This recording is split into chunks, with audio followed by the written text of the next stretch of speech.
Halo semuanya, pernah nggak sih ngerasa kayak detektif yang lagi coba mecahin sebuah misteri? Nah, hari ini kita bakal ngasah skill detektif kita itu. Tapi bukan buat kasus kejahatan ya, melainkan buat ngertiin cara berpikir yang super logis dan sistematis. Udah siap? Yuk kita mulai investigasinya. Oke, kita mulai dari sebuah misteri yang kayaknya relate banget buat anak sekolahan.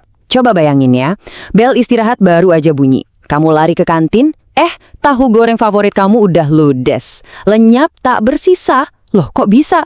Kenapa ya? Apa ada semacam konspirasi dari para pencinta tahu?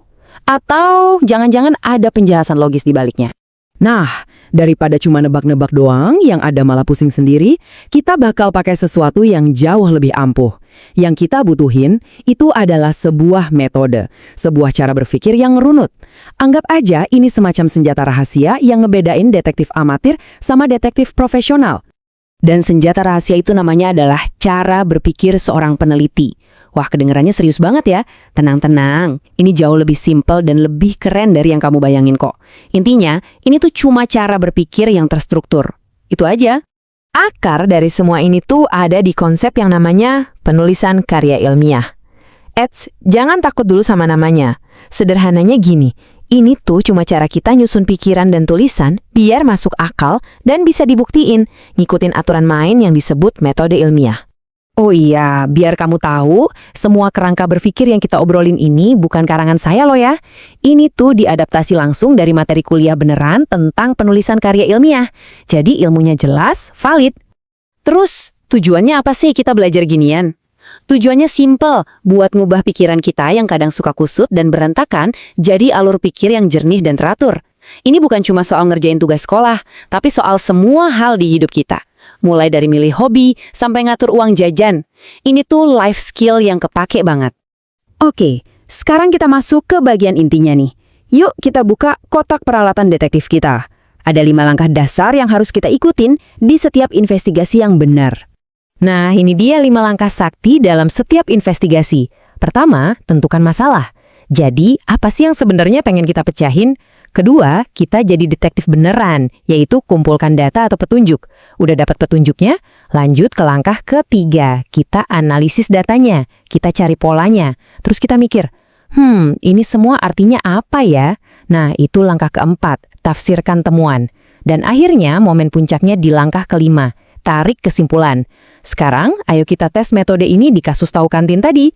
Siap buat investigasi? Oke, berkas kasus misteri lenyapnya tahu kantin secara resmi dibuka. Kita bakal pakai 5 langkah tadi buat nemuin jawabannya, satu persatu. Langkah pertama, kita identifikasi masalahnya. Masalahnya udah jelas banget kan? Tahu goreng di kantin selalu ludes bahkan sebelum istirahat kedua. Seringnya sih sebelum jam 9 pagi. Oke, masalah udah kita kunci. Langkah kedua, kumpulin petunjuk, waktunya kerja lapangan. Kita bisa misalnya wawancara kecil-kecilan, tanya aja ke 20 teman secara acak jajanan apa yang paling sering mereka beli. Terus, kita observasi, bandingin harga tahu sama jajanan lain. Kita juga bisa langsung tanya ke sumbernya si ibu kantin. Bu, biasanya bikin berapa banyak tahu tiap hari? Terakhir, kita catat deh, selama seminggu ini jam berapa aja tahu itu habis. Langkah ketiga, analisis. Disinilah keajaiban mulai terlihat. Coba deh, lihat tabel ini. Data yang tadinya acak-acakan, sekarang mulai cerita. Perhatiin kolom harga. Tahu goreng cuma 1.000 perak, paling murah. Terus lihat rating rasa, 4,8 dari 5. Paling tinggi.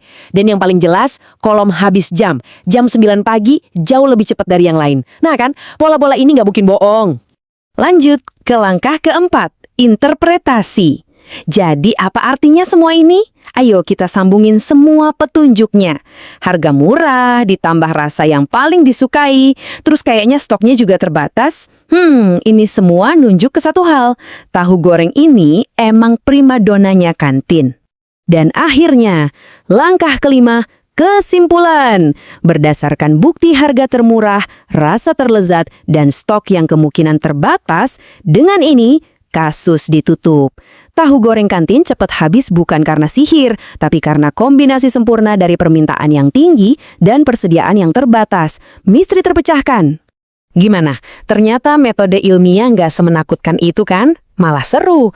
Nah, sekarang yuk kita lihat gimana peralatan detektif ini bisa jadi kekuatan super kamu di kehidupan sehari-hari. Ingat 5 langkah tadi?